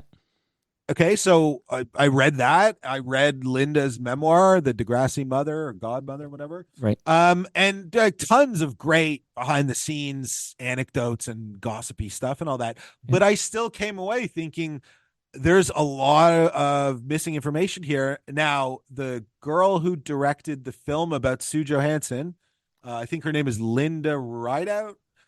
She's working on a documentary about Degrassi right now. I think it's a 3 or 4 part series. Wow. That should be hitting soon. I sold them a bunch of footage. So I'm excited about that because I think there's lots more room to talk about how important those shows were and why they came to be. Well, Ed, since Linda's going to be in the basement, a promise Stephen has made to me, he's going to bring her to the basement so I can have my 90 minutes of real talk with her. Send me all these questions that maybe send me the questions and I'll literally go one by one and get these answers for you and for Andy. Okay. Shout out to Andy, the biggest Degrassi fan I know. Hey, so here's what we're going to do. Cause I can't believe how easy it is to talk to you about this stuff I love, but I'm going to do 4 audio nuggets for the Christmas season here in this Christmas Crackers episode, and then you can give a little context after each one, and then we're going to remember some greats that we lost in 2024. How does that sound to you? That sounds great. All right, here we go. Now, go out 5 steps, then turn, and I'll throw the ball to you. Okay, then I'll go for a touchdown. Ready? Hop! 1, 2, 3, 4, 5. Now turn! Car! Let's try again. Ready? Hup! 1, 2, 3, 4, 5. Another car! Hey, Joey, why don't we play somewhere else? Yeah, this isn't any fun. You want to go over to the park? Okay. At least there won't be any cars there. It's too dangerous here. You're right. Let's go. Joey, Jesse. Jesse, do you see what I see? Yes. And I heard what you heard. Talking leaves? These badges are for you. When you play in the park instead of the street, you're playing safely. The street isn't a good place for games. My folks would never believe this. Uh-oh! The street cleaner's after me. I've got to go. See you later. Bye. Wow. Wow. Okay, what is that, Ed? So, you might recognize one of those voices as Rudolph. The actress her name was Billy Mae Richards. Most famous, the voice of Rudolph. And we had already mentioned Stan Francis was the voice of the King Moonracer. But Billy Mae was this lovely voice actress who will be forever known as Rudolph and linked to Christmas. But late in her career, she ended up at TV Ontario doing voices on these very, very odd puppet shows. It was another thing I knew a little bit about going into the book that I found all kinds of crazy information about. But it started with Read Along, and you must remember Read Along, the 100%, boot and the pink shoe and all that. Yeah. And they kind of turned that into their trademark look, which was these puppets designed by Noreen Young, who's a puppeteer from Ottawa, and they would shoot them on a green screen and then key it into footage of real life. And because it was shot on video, it looks really distressing. Like these are already kind of grotesque puppets, and then you're sticking them in, footage of, in that case, it was a bunch of cars driving on a street. Right. And so they had this real like psychedelic quality about them. And then they were very good with making a lot with a little. So they would create the puppets for one show, and then they just reuse them in a different show. And sometimes they were the same characters, and sometimes they weren't. So that was a program called Calling All Safety Scouts, and that would have been shown in classrooms. The basic road safety and winter safety, and they all had these kind of goofy songs that you would be encouraged to sing along with. But what that one was fascinating to me because let's say that was the A side. The B side was a program called We Live Next Door it was made to teach kids about their sort of civic duty. So it took place in a town, and it explained everything about like the post office and the police and farming, but using these totally bizarre puppets. And one of them was a pineapple, was a talking pineapple, who then was spun off into something called Telefrancais. And I don't know if you got that. Yeah, let's listen. Let's listen. Allô, salut. Disait parler avec nous. C'est formidable, exceptionnel, c'est excellent, sensationnel, c'est merveilleux, c'est magnifique. C'est les Français fantastiques.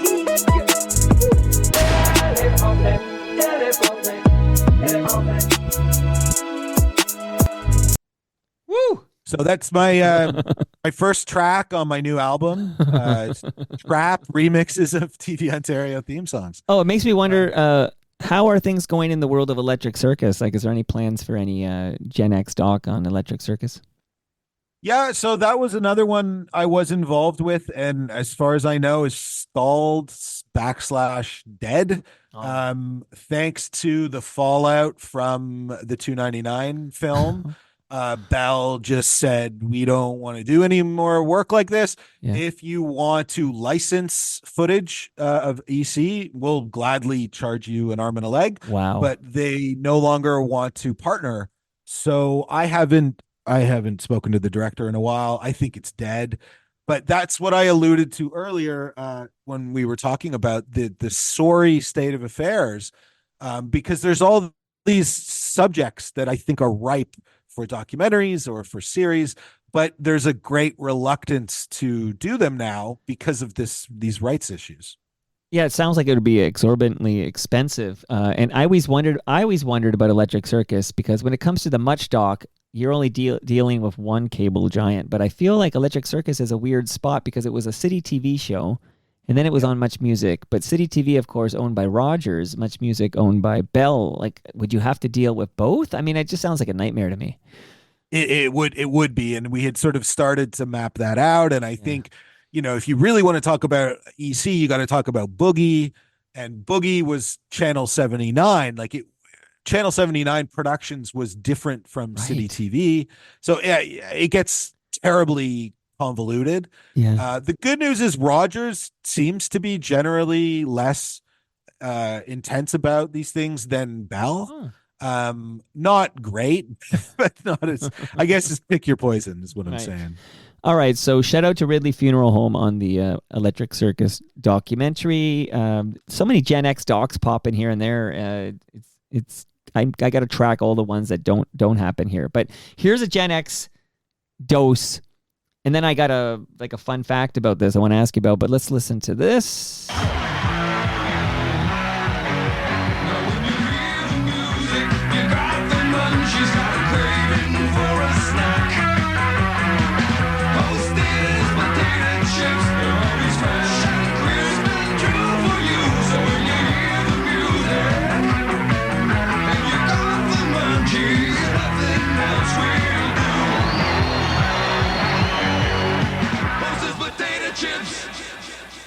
Wow, love that reverb. Okay, I have the munchies right now. Just hearing that. That was a jingle. I guess when you got the munchies, nothing else will do. Hostess potato chips. That was everything when we were kids.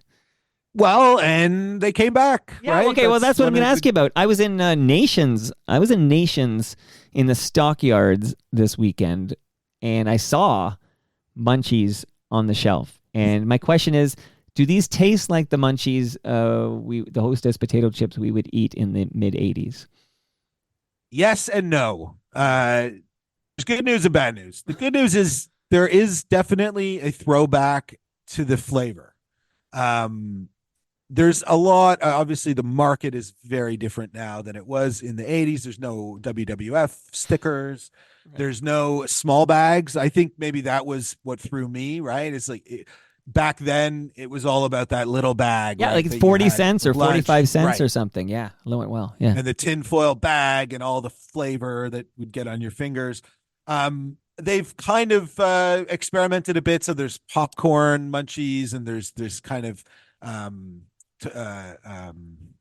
not there's the regular chips, but then there's the tortilla chips.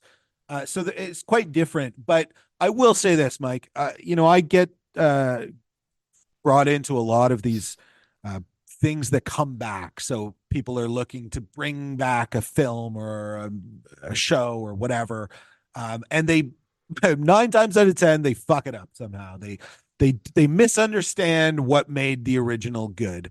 But I'm happy to say I thought the rollout for the munchies coming back was a 10 out of 10. Like, it was as good as you could imagine. They brought the characters back. They had a really interesting rollout where they took over a space on Queen Street, and they set up this kind of 80s 70s and 80s museum where they had relics from the 80s, but then they also had old merchandise of the munchies. And people went in there and took pictures and made TikToks and all this crap. But it was just a great way of acknowledging there was a rich history of these characters. But then, okay, here's the 2024 munchies. But I think most importantly, they're cheap. Like, I'm sure you've noticed. I mean, the cost of everything is crazy, but the idea that a bag of Doritos is $7. Yeah, it's insane. That's insanity, right? Yeah. So the munchies, the throwback munchies, are very aggressively priced. So on that front, it's a big win too. I had a moment last summer. So actually summer 2024, I think it was. And I'm at the Phoenix for a live to air like anniversary retrospective, because when I was like a teenager, like 19 or 20, I spent many nights at the Phoenix at these live to airs with the all the Thunder Kiss 65 and Beastie Boys and Rage Against the Machine and all my 90s aggressive alt rock. And I was there. I just biked over to the Phoenix, and I'm there, and the DJ's spinning the same tracks, like there's STP or whatever. And I'm there, and I'm like, oh, like, you can't go home again. Like, you can't recapture that because you're not 19 anymore. Like, I was 49 years old. I had 4 kids and a mortgage and running my own business and everything. And you simply, the same music, the same kind of vibe in the same room, but you can't go home again because it's so much of it is tied to that stage in your life, that chapter of your life. And you're simply in a different chapter now, so it all kind of hits differently. Absolutely. I think you hit on something that is important in what we do, talking about the old days or nostalgia and such, is when you were young, those things implanted themselves onto you, and they're going to be with you for the rest of your life, right? For better or for worse. And I think that's what I find interesting about these kid shows, is not so much, that I want to watch kid shows all day. It's that these were the first images that I was exposed to, in the late 70s, and they stayed with me. And I'm so grateful that it was things like Today's Special and not Paw Patrol, like what my kids have. Right. And that's just like you said, you can't get that feeling again, but you can understand a little more context and be proud of it. So right. And in nostalgia, I believe this, I'm now going to quote Don Draper, but I'm going to misquote Don Draper, but it's like a bittersweet memory of long ago. So you have the pangs of like, I remember when I was 19 and I was losing my shit to, Killing in the Name of at the Phoenix and like 2 a.m. on like a Saturday night or whatever, and then you kind of have this feeling of like, oh, you now I'm 49 and I've got a million other priorities before that, and it's a bittersweet feeling, the nostalgia that we merchant that we push on people. The nostalgia merchandise, yes. Right. Okay. Oh my God. I could easily have Christmas Crackers be like a 5-episode mini series here. Okay, so we're gonna get to the people we lost. But if you were here, Ed, and you're not, but hopefully you'll be here when your book comes out, I will get you not only delicious lasagna from Palma Pasta, palmapasta.com, everybody. Ed, you love your Italian food, right? I do, and I love Palma Pasta, so win-win. And we're about to play one more clip before the memories, and I see it's titled Beer. So I'll just take that opportunity to tell you, Ed, I've got Great Lakes beer, fresh craft beer from GLB with your name on it, buddy, waiting for you when you get here. Thank you. And because we're going to go cook with gas until the end here, Merry Christmas, Happy Holidays, Season's Greetings, I want to let you know that Season 7 of Yes, We Are Open, which is an award-winning podcast from Moneris, hosted by Al Grego, it's dropped. Those episodes, those tasty nuggets, many of them recorded in Winnipeg, they're all waiting for you. You inspire me, Ed, and we can collectively be inspired by these small business stories that Al Grego has collected for Yes, We Are Open. All right, one more clip, Ed. Here we go. Chug-a-lug, chug-a-lug, ooh-la-la, chug-a-lug. Chug-a-lug. Gang's all here, let's raise the cheer. Have no fear, there's lots of beer. We're having a party, having a ball. I'm so high, I feel 10 feet tall. Everyone looks so sincere, including the ones on the chandelier. The only way to get in gear is to have a party where there's lots of beer. Chug-a-lug, chug-a-lug, ooh-la-la, chug-a-lug, chug-a-lug. All right, that's the new Great Lakes beer commercial. That's why I put it in there, for you to knock that one out of the park. That is a really funny little jingle. They're going to tie this into somebody we lost, so this is a good transition. Right. You and I did a show about earlier this year about Forbes and Magic Shadows. And love that, by the way. The Forbes family reached out to me to say they all listened. It traveled through email to the Forbes family, and they thought you did a wonderful job paying tribute to Harry Forbes. What a great platform. I mean, thank you for organizing that. I think he is the definition of somebody that doesn't get enough credit. Yeah. But that program, I can't remember if we talked about this at all, but the writer of the program Magic Shadows was not actually Elwy Ost. He was the host, was a fellow by the name of Ken Sobel. And Ken Sobel was another person that I knew his name from credits, but when I started to work on the book, I realized he was incredibly important man behind the scenes at TVO, not just writing Magic Shadows. He wrote Dear Aunt Agnes. He wrote Telefrancais. Like, he created Ananas. He wrote Read Along. He created Boot. All this wonderful stuff. But he also did, with the puppeteer Noreen Young, these shows that were for like Addictions Research Canada. So they were about drugs and about alcohol. That jingle, is a throwaway beer commercial that's in one of them, just in the background.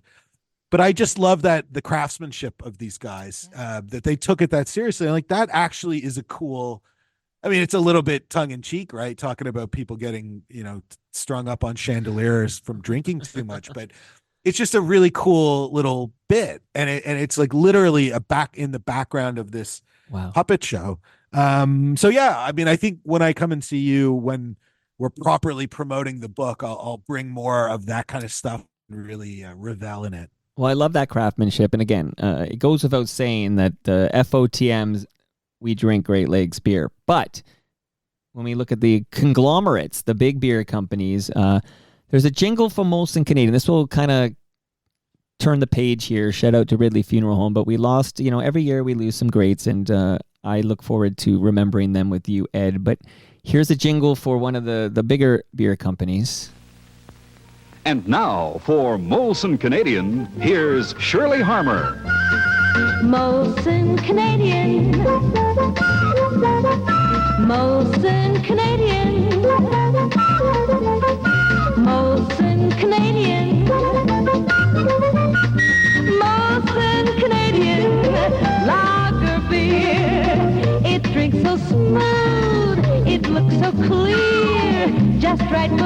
to really know their beer. If you know lager, you'll agree that it heads the list in brightness and in quality. So next time you got a thirst for a lager bright and clear, drink Molson Canadian. Molson Canadian lager beer. Enjoy Molson Canadian. It's the friendly lager. Wow, Shirley Harmer. That was the lovely Shirley Harmer, who passed away earlier this year. She was known, her sort of stage name was the Queen of Oshawa. She was from Oshawa. She performed a lot when that was I guess it still is a big GM town. But her family, it was quite lovely. They reached out to me because that was, speaking of Don Draper, like that was one of the few kind of 1960s beer commercials that I have, because obviously back in the 60s, there was no VCRs. So the only way you can come across these things now is from film reels. And I had this incredible reel of old Molson Canadian jingles. So they sort of said, do you by chance have the one of our mother? And I, thankfully I did. So we put it back online and it went out on Instagram, and it was just nice to see something come back into circulation and to remember the Queen of Oshawa. Amazing. And we lost another queen in 2024. Let's spend a couple of minutes listening to this.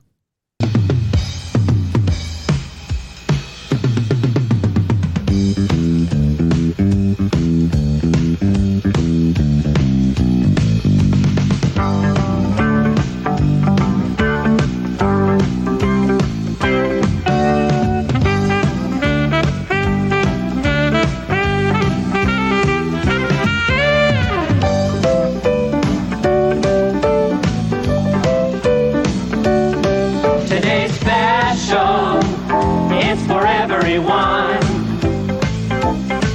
Today's special, come join in the fun. With magic everywhere, a world for us to share. And friendly faces hoping that you'll want to meet us there. For today's special, it's about to appear, it's about to appear. Today's special, shout it loud and clear. Take it, Oscar!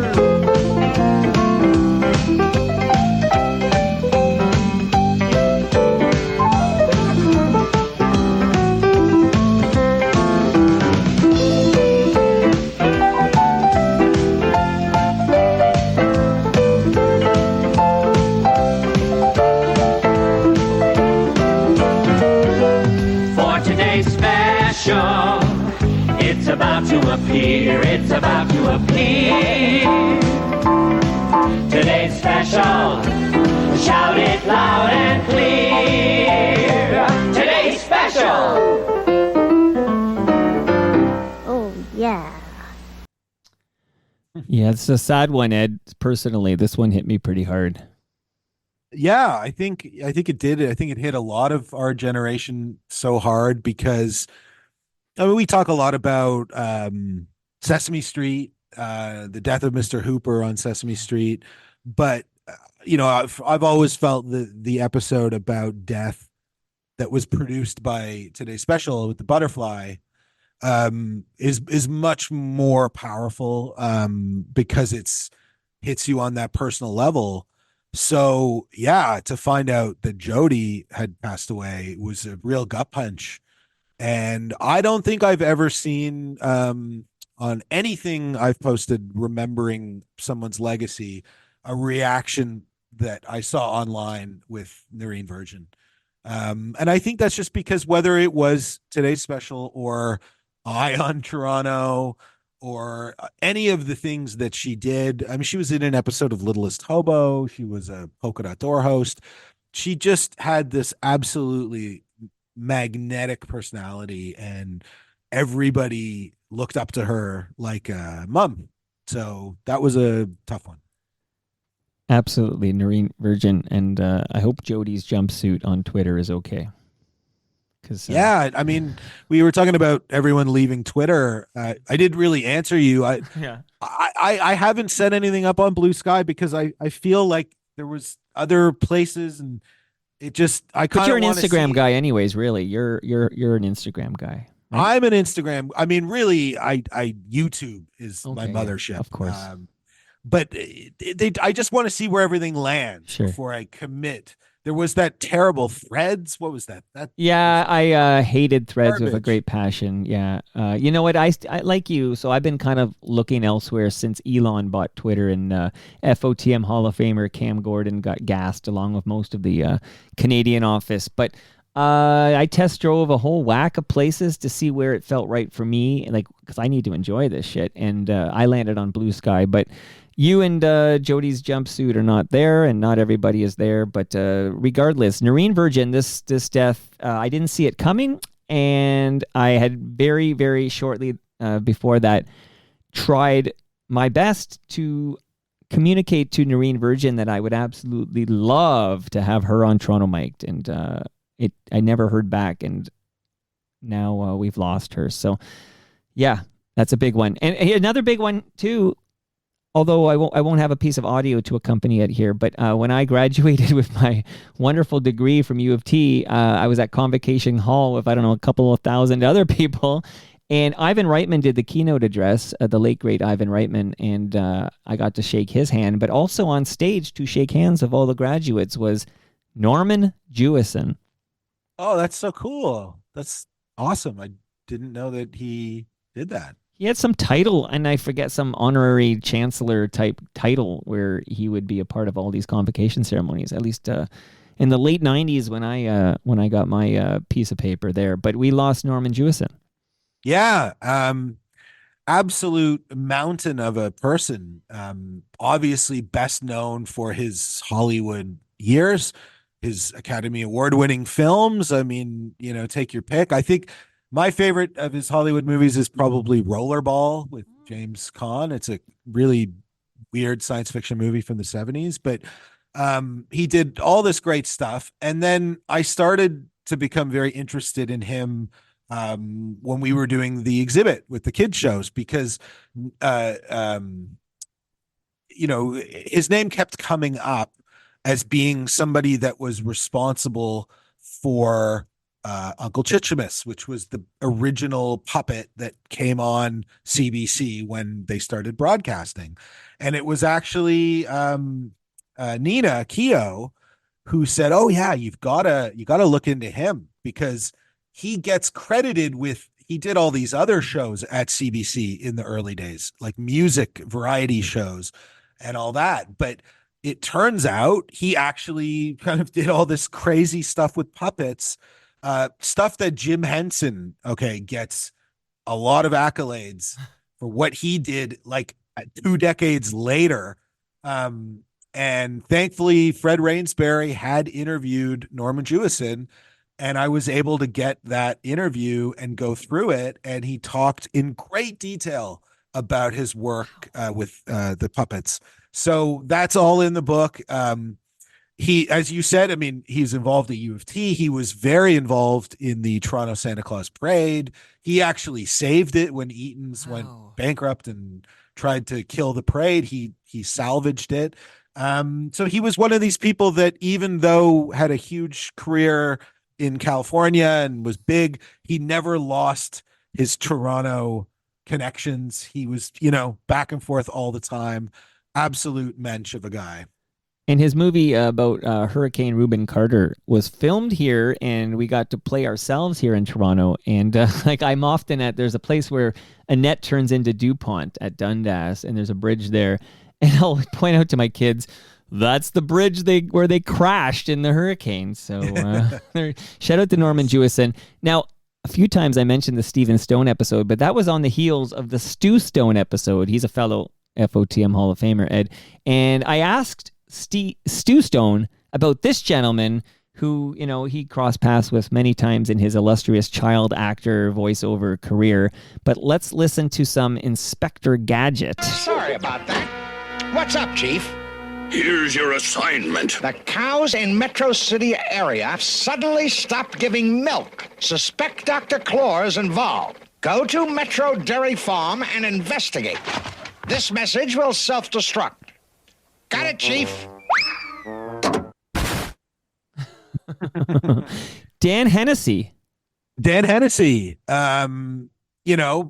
Chief Quimby, obviously, Care Bears, great voice actor on cartoons. I think he was one of these people that was at Second City when it started. He was sort of part of that crew, although he didn't go off sort of into space with John Candy and Catherine O'Hara and the rest of them. He was very, very interestingly in this program, again, get into great detail in the book, that was called Dr. Zonk and the Zunkins. That was the first show that John Candy was on, and Dan Aykroyd was on it, and like we were saying earlier, if you weren't on King of Kensington, you were on Dr. Zonk. And Nina Keogh was a puppet operator on that show. And so there are all these SCTV people, and it was basically because the producer from CBC was in charge of that after school zone that was so, desired. He was going to Second City and seeing all these people. I mean, these guys are going to be huge. I got to get them on TV. So he built these kid shows around them. And it drives me nuts that there's so much reverence for SCTV and their careers of Eugene Levy and all this. But those programs are just rotting away in the vault at the CBC, when if this was an American thing, it would be everywhere. It would be on YouTube. It would be on DVD. It would be on streaming. So I'm hoping in part maybe the release of this book will bring some awareness to some of these very important cultural pieces that are, were frankly paid for by our parents' tax dollars that should be more widespread. Much agreements here. It's funny to hear you talk about this stuff rotting away on a shelf, because you know what else is rotting away on a shelf right now? The Martin Scorsese SCTV documentary. Oh, yes. So we've, common theme here are the docs that don't see the light of day and the docs that do. And the SCTV doc, I don't think if you talk to a FOTM Dave Thomas, he doesn't think we're ever going to see this thing. So put that on the list. Well, yeah, and you mentioned that we'll never know the story of that one. I mean, something obviously weird happened, because I'm pretty sure that he filmed that. Scorsese shot that whole reunion. That was the whole point of it, right? And now we've lost people. Gone. Yeah, I was going to say we're now losing people who were at that reunion, like Joe Flaherty. So I feel like the more time that goes by without this thing getting complete, the less likely we'll ever see it. So I don't know what went wrong either. I'm sure at some point maybe we'll get some insight into that. But it is a damn shame, because even Rick Moranis attended that reunion. Well, exactly. And you know what? Was Flaherty this year or last year? Last year, I think. Okay. I don't think he's this year. I think he's last fall. I think 2023. But yeah, there's another great one to lose. And it just saddens me. Like you talked about how we're losing all these people from the 60s and the 70s now are going. But, we're going to be losing more and more of these SCTV people that we grew up watching in the early 80s, etc. Like it's father time comes for us all. But before we say goodbye, go ahead. Yeah, no, I was going to say, why don't we skip that next thing, because I'd rather end on this note. Did you see the movie about the first night of SNL? You know what? Not yet, but it's on my list. My 23-year-old, almost 23-year-old told me, Dad, you got to see this thing. So I will see it. Have you seen it? Yes, I enjoyed it. I think it's really interesting. But what it made me think about was, again, here's an American institution that's been, absolutely lionized. And here's this guy, that basically from Montreal cut his teeth in Toronto. Nothing made about that. But what a shame that there isn't a film or something like that for SCTV. You know what I mean? Like, we know that over time, it has shown to be so ahead of so many other things. I mean, it occurred to me when I was thinking about this recently, the idea of setting it at a TV station was such a stroke of genius, right? Because again, we're so seeped in all that media criticism now, but back then to basically say, well, we don't have any money. We want to do sketch comedy, but what's the sort of through line that will keep it all hanging together? And it's a TV station. It's brilliant. And then we can make fun of all the shit we saw at City TV and all the stuff that was happening and Brock all those Linehan characters. Exactly. Brock Linehan and Boogie and Mel's Rockpile. And there's loads of it. And it's gold. And it's so sad to me that even with the clout of Catherine O'Hara and Eugene Levy and all them, for whatever reason, we can't get our shit together and put out films or documentaries that are talking about these things. So it is up to you and I, right? We got to keep the train moving. It's you and I will shout out FOTM Paul Myers, brother of the great King of Kensington actor Mike Myers. But Paul does have a John Candy book coming out. And so I suspect in 2025, because he did a great job on The Kids in the Hall. And that ended up becoming a pretty damn good Prime. It was on Prime, documentary on The Kids in the Hall, which I felt was something we badly needed here. So I'm hoping we have a similar thing with John Candy and what is going to happen with this new Paul Myers project. But without a doubt, this whole Scorsese SCTV documentary fiasco, I don't know what went wrong where, but we need to learn from these mistakes, Ed, and you and I have to keep carrying the torch. And I think we make the Electric Circus doc, we just make it rogue. We don't make any money on it. We air it in tiny little, I don't know, we'll go hook up at Palma's Kitchen or something and have a viewing party, and we just share it with the masses. We don't make a penny on it, but we do it for love of the game because we deserve as much Retro Ontario as we can in our blood veins. Love it. Okay. And we missed Christmas crackers last year. And Ed, I'm looking you in the eye now via Zoom because you're in port something. We can never miss another Christmas crackers, okay? I need you to commit on the record. I'm recording. We will, unless one of us, shouts out Ridley Funeral Home, we need to do this every December until the end of time. All right. I'm in. Happy holidays, Ed. I promise. Happy holidays. I promise I will grace the hallowed basement to promote my book when that happens next fall. So, there you go.